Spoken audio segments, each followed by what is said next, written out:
In the late 1960s, a mysterious killer began terrorizing Northern California. But this was no ordinary criminal. He didn't just commit brutal murders. He wrote letters. Letters filled with cryptic symbols, hidden messages, and chilling threats. He called himself the Zodiac. And more than 50 years later, his identity remains one of the greatest unsolved mysteries in American history. The story of the Zodiac Killer began in December 1968. On a cold night near Vallejo, California, a young couple parked their car in a quiet area. They were enjoying a peaceful evening, unaware that someone was watching them. Suddenly, a man approached their vehicle. Without warning, he opened fire. Both victims were shot. One survived, but the other did not. At the time, it seemed like a random act of violence. But it was only the beginning. Months later, in July 1969, another couple was attacked. This time, both victims survived. And one of them gave a detailed description of the attacker. A white male. Calm, controlled, and terrifyingly methodical. Soon after, something unusual happened. A man called the police. He calmly reported the crime, and then confessed to the earlier attack as well. The voice on the phone would later be linked to the Zodiac Killer. Shortly after the attacks, local newspapers received strange letters. Each letter was signed with a symbol. A circle, with a cross through it. Inside the envelopes were coded messages.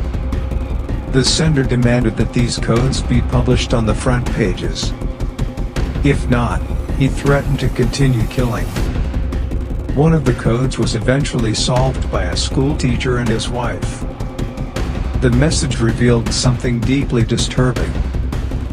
The killer claimed he was collecting victims as slaves for the afterlife. It was clear now. This was not just a murderer. This was someone who wanted attention and fear. In September 1969, the Zodiac struck again. This time, at Lake Berryessa.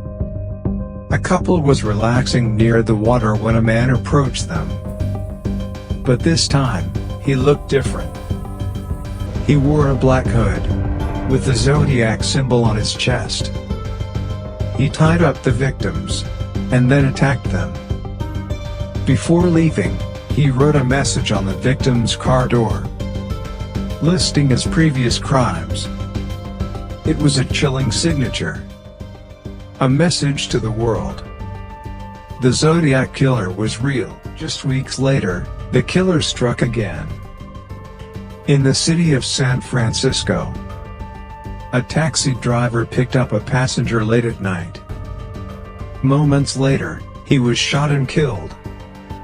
This time, the crime happened in a busy area.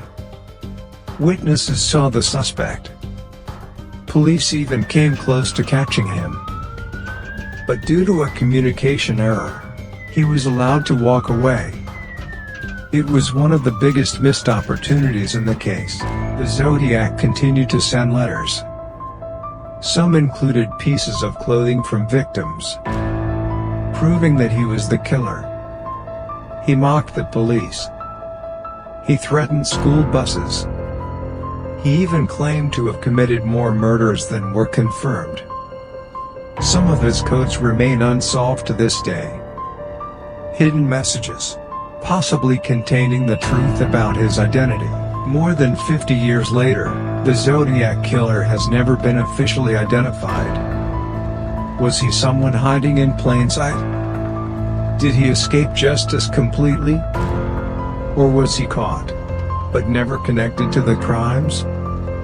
And what secrets are still hidden in his unsolved codes? The mystery of the Zodiac Killer remains unsolved. And perhaps, it always will be.